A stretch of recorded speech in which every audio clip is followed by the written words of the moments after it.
Mike Taggart spent most of his time studying. It's not that he had other things to do, it's just that he really didn't have anything else to do. You see, Mike was a member of the Sigma Upsilon Kappa fraternity. Sigma Upsilon Kappa had the reputation on campus as being the frat where all of the grinds lived. Yes, a fraternity of nerds. Mike was no exception.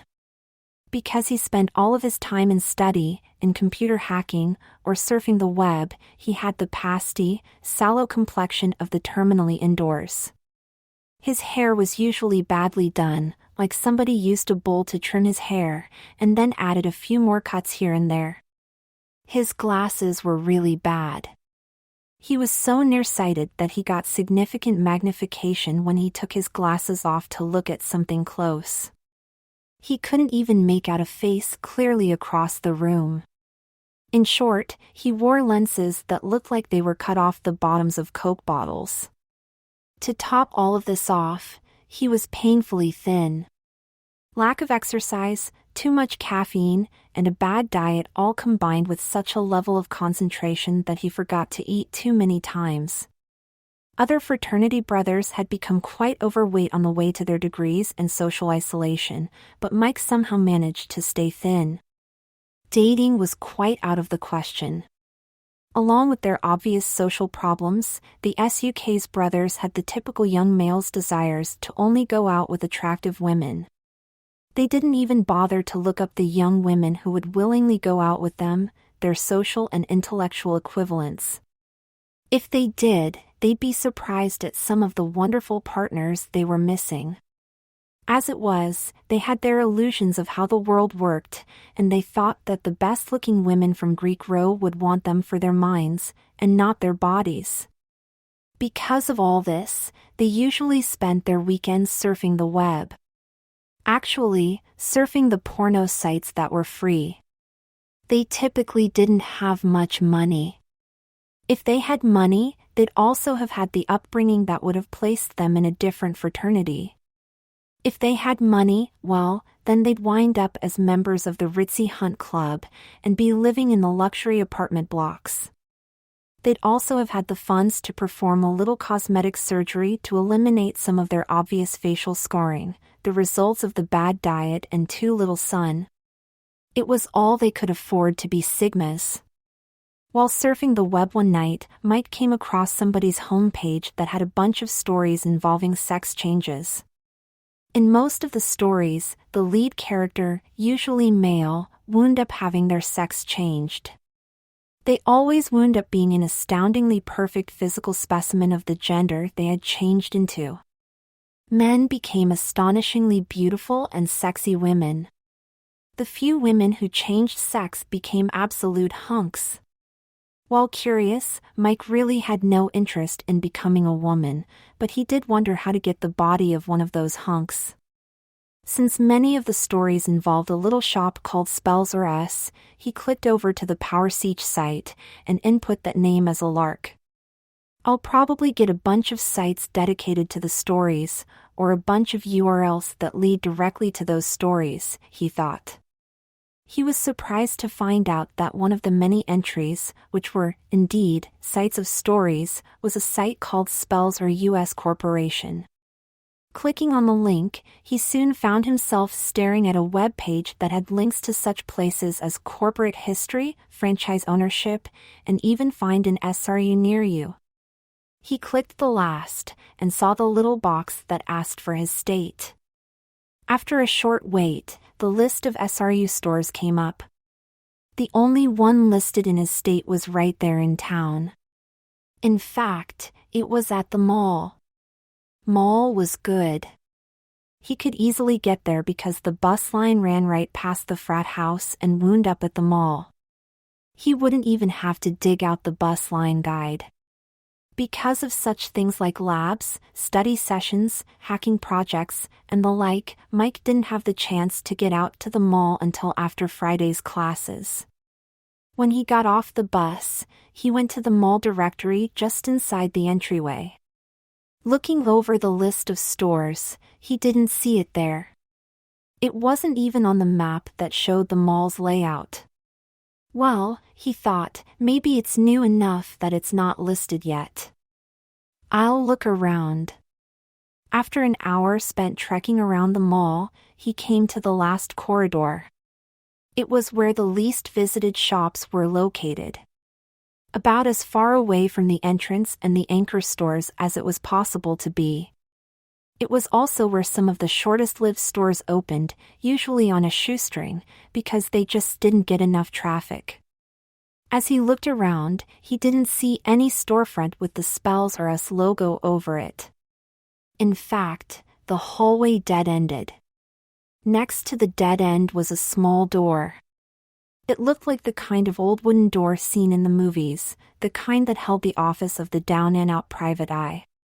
On the door, in faded gilt lettering, were the words, "Spells or Us, come in." Mike thought, well, nothing ventured, nothing gained. And went into the door. As he entered, he heard the sound of a bell come from overhead. He looked up and saw that the bell was the old style that rang when the door hit it. In a mall, he thought. "Mike Taggart," said a voice from the back of the store, "come on in. Welcome to my little store." Mike walked back toward where the voice came from. As he was about to ask how the mystery person knew who he was, he saw the sign, "Yes, I knew your name. I am a wizard, and I'm supposed to know things like that, so don't ask." It's irritating. Mike shut his mouth and proceeded to the back of the store. "What can I do for you, Mike?" asked the small man behind the counter. He was dressed in some kind of robes, and had a funny little hat on his head.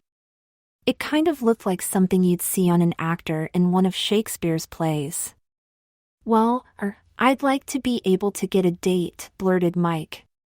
"I saw the stories on the web, and also saw the Spells or Us website." "Well, let's see," responded the wizard. "Socially challenged, sexually deprived, and physically unimpressive. About the only thing going for you is the fact that you are very intelligent and quick to learn. How about something that can help you in some of those areas?" "What do you mean?" asked Mike. "I can rent you something that will start your education. First off, you'll need to expend your pent-up sexual energy so you'll be in a frame of mind to learn, and you'll need some instruction in how to please women. I have just the thing. Wait here."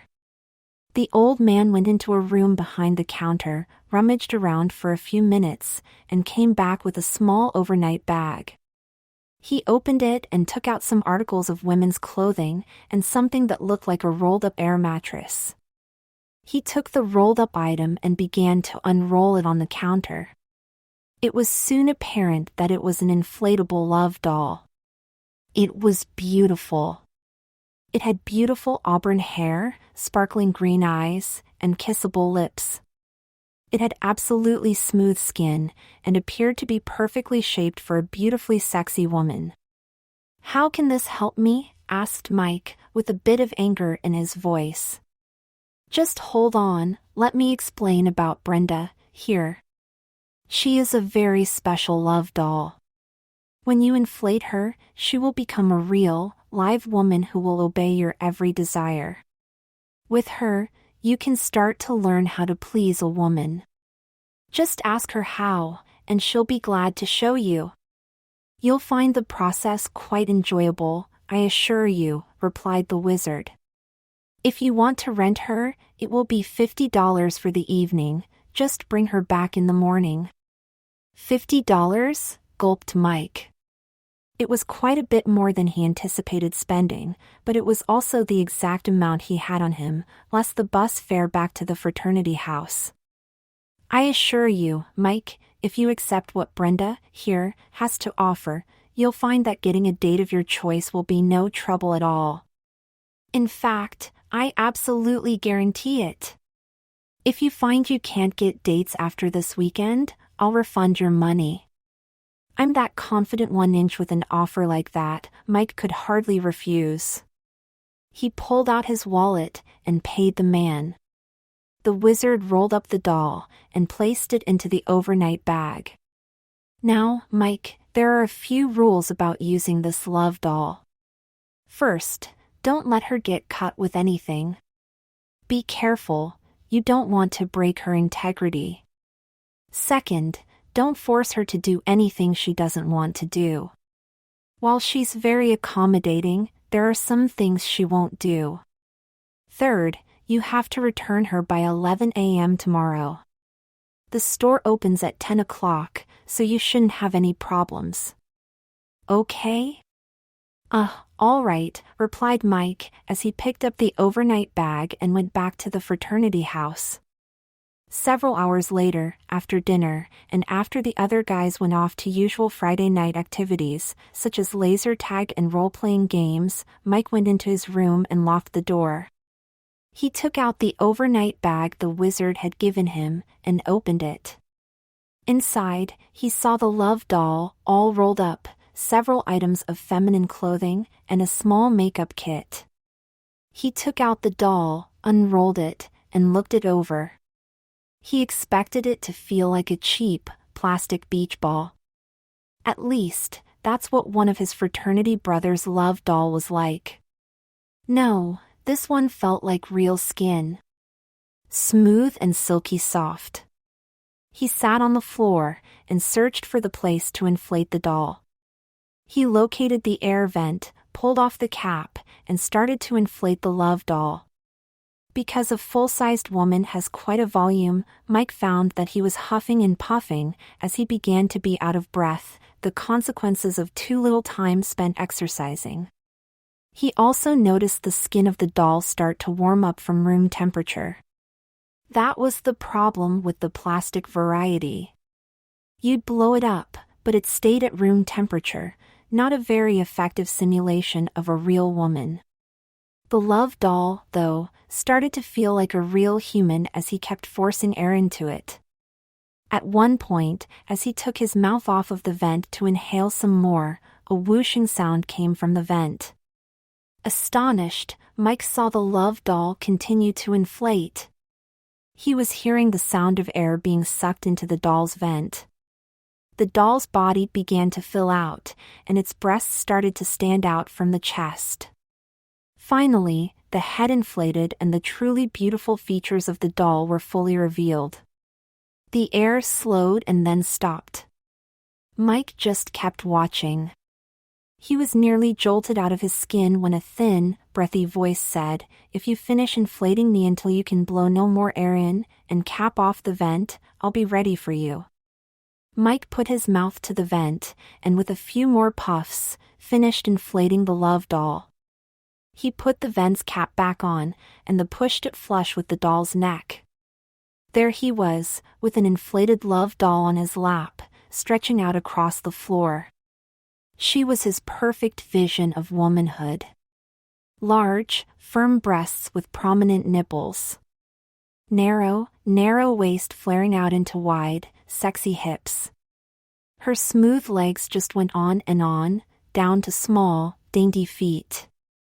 Her arms were silky smooth and ended in hands that had long, almond-shaped nails. All of her nails were colored a sexy pink that somehow fitted well with her hair and skin color. Her hair and face just capped off this example of femininity.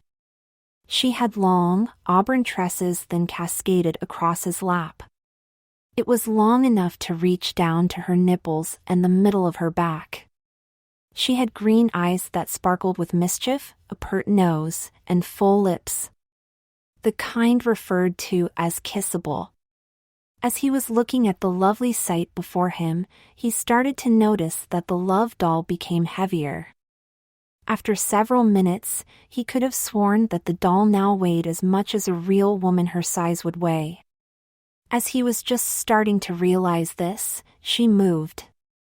"Oh, goody," she said, "it's good to be awake again.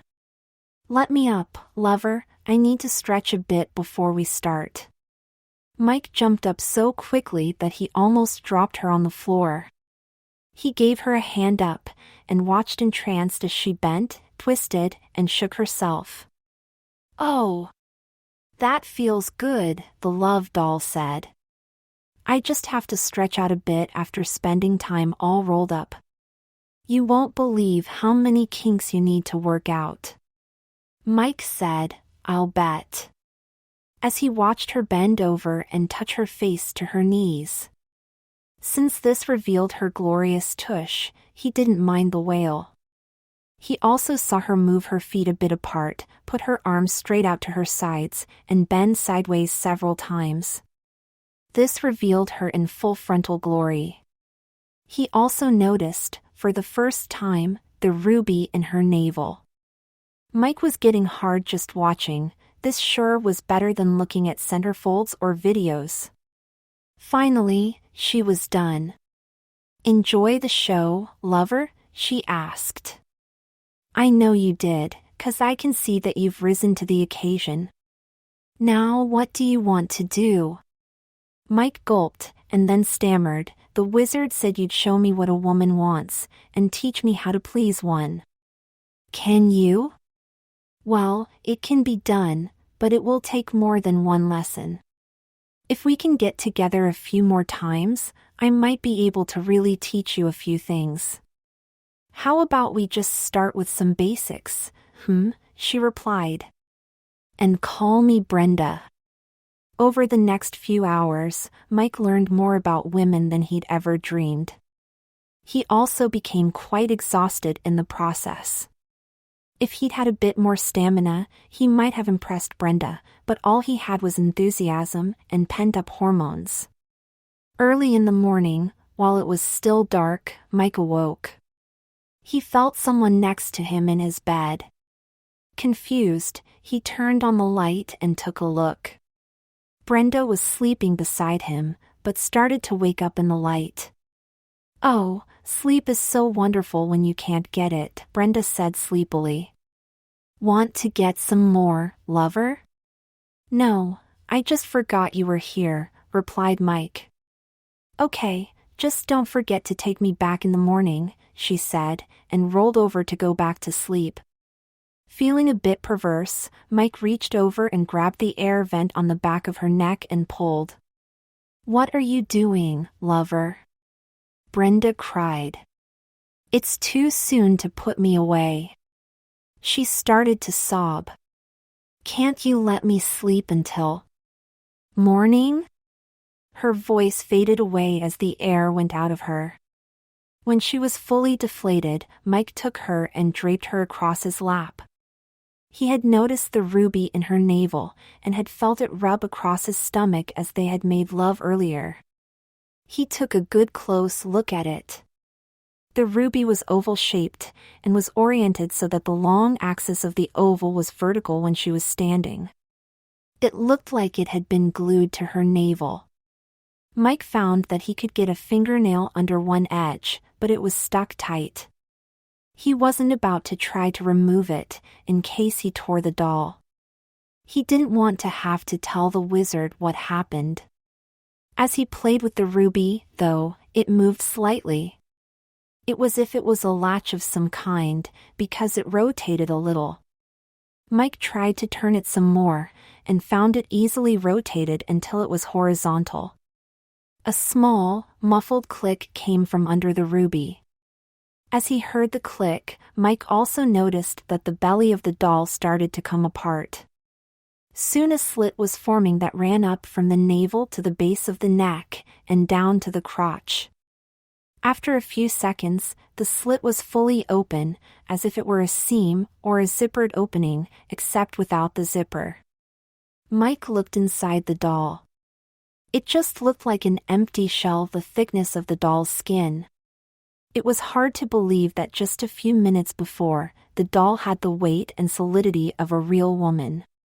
Perversely, Mike wondered if he could put the doll on like a second skin. It would really fool the guys if he could pull it off. Since he was already naked, he decided to see what he'd look like with it on. He held the doll in front of him, and slid his legs down inside the doll's legs.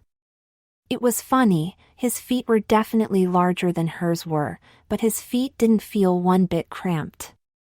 He pulled the doll's body up over his hips and arranged his genitals into a more comfortable position. He then pulled up the torso and slid his arms down inside the doll's arms. He pulled the shoulders up and only the head was left. He stretched the neck opening and was able to work the doll's head over his own. With some tugging and pulling, he was able to line up the eyes, nose, mouth, and ears. He pulled the face snugly over his chin and down his neck. In his mirror, he saw himself with what looked like a thin, plastic shell pulled over his body, with a gaping wound down the center. This wound showed his normal, thin stomach and chest inside the love doll. Time to close up, he thought, as he pulled the sides together, lined up the two halves of the navel and turned the jewel to vertical. Again, he heard a small click as the ruby locked into position. The seams started to close. It ran from the ruby up to the base of his neck and down to his crotch. As the last portion of the seam closed, Mike felt a tingling all over his body, and his vision blurred a bit. When his vision cleared, he was astonished by what he saw in the mirror. An extremely beautiful young woman was staring back at him with her mouth open and an expression of complete surprise on her face.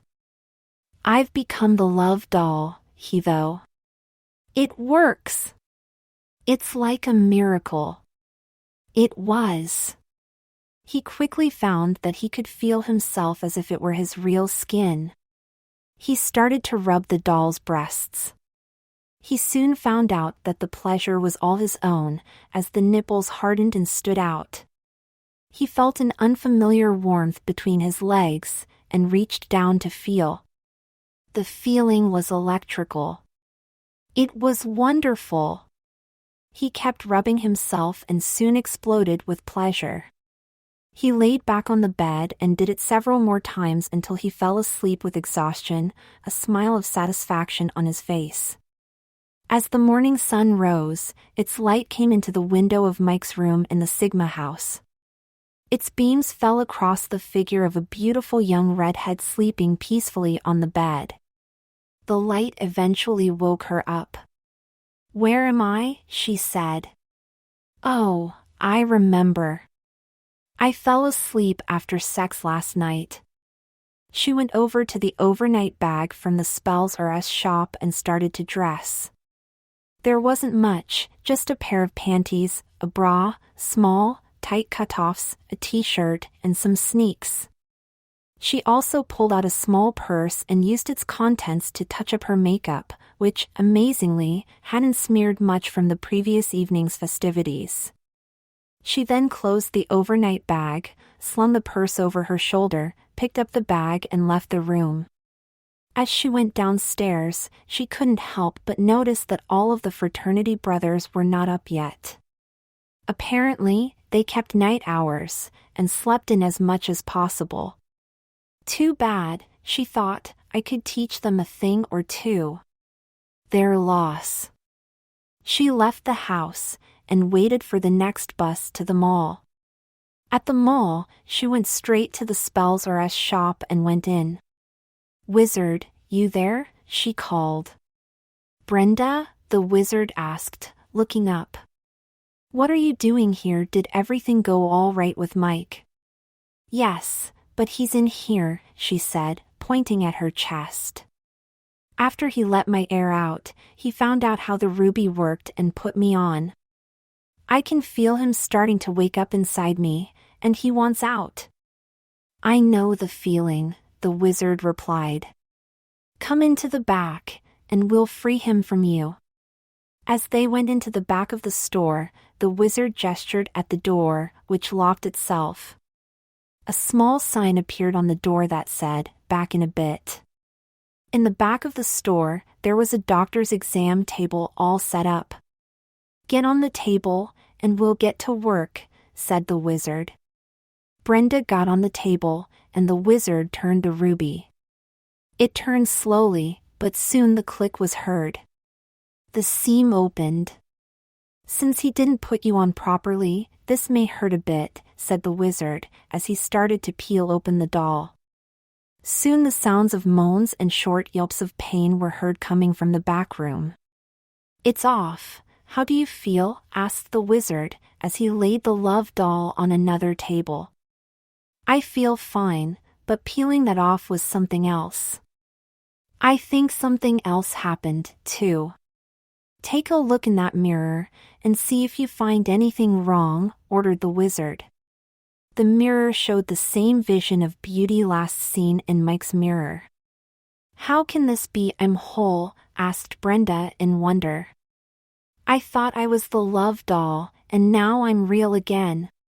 Well, if you remember our original agreement, I promised you that you'd be a love doll until you paid off your debt to me in rentals. Last night was your last rental. Wow, finally I'm the beautiful, sexy woman I always wanted to be, but I also remember you said I'd wind up being a sex-crazed nymph as a result of being turned into the love doll, but I don't feel that I have to go out and find a sex partner. Is this something that will grow until I just have to? No, Brenda, replied the wizard. When Mike put you on, he wound up with that part of the spell being transferred to him. He's the sexy love doll now. You have the sex drives of a normal woman, but with those 1-in-a-million looks. Thanks a lot, sighed Brenda in relief. I can now build my life as a normal woman, but what about my identity? I don't have any of those things anymore. As I also promised, you have full access to all of your original bank accounts, your driver's license, and everything else. They've all been changed to reflect that you are now Brenda, instead of Ben. Go out and enjoy your new life. Brenda thanked the wizard, got dressed again, and left the store. And Mike, well, after Brenda left the store, the wizard inflated him and explained the situation. You just didn't listen, didn't you? I said you could not break the integrity of the love doll, and you did anyway. Now you are going to be my new love doll, but we can't have you look like Brenda, now, can we? No, you're going to be a bit different. Exotic, I know. With a wave of his hand, Mike, who looked like Brenda, transformed from a stunning redhead to an exquisite Japanese girl. She had long, straight, shining black hair that streamed all the way to her behind, and delicate features. She shrank until she was barely 5 foot tall. Her breasts were no longer very large, in fact, they shrank until they were just below medium-sized, but still large for a Japanese woman. Her eyes were dark with that perfect almond shape that drives men wild with their exotic appearance. Her nose was still pert, and she kept the full, kissable lips, but nobody would ever mistake her for Brenda. Well, we can't call you Mike Taggart anymore, now can we? How about Michiko Tanaka to make it all fit? You now speak perfect Japanese, and English with a strong accent. You know everything you need to be a Japanese woman. You won't lose by this, though, you get to keep all of your memory, and all of your education, except your reading and writing will be expert Japanese. Your English skills will be a bit limited until you can spend more time awake. Yes, you're going to be my new love doll. I think I'll rent you out for 2 years, and then restore you. After this, you'll know everything a woman wants in a man, and will be able to get a date anytime you want. Chuckling, the wizard opened the vent on the back of her neck, deflated her, and rolled her up.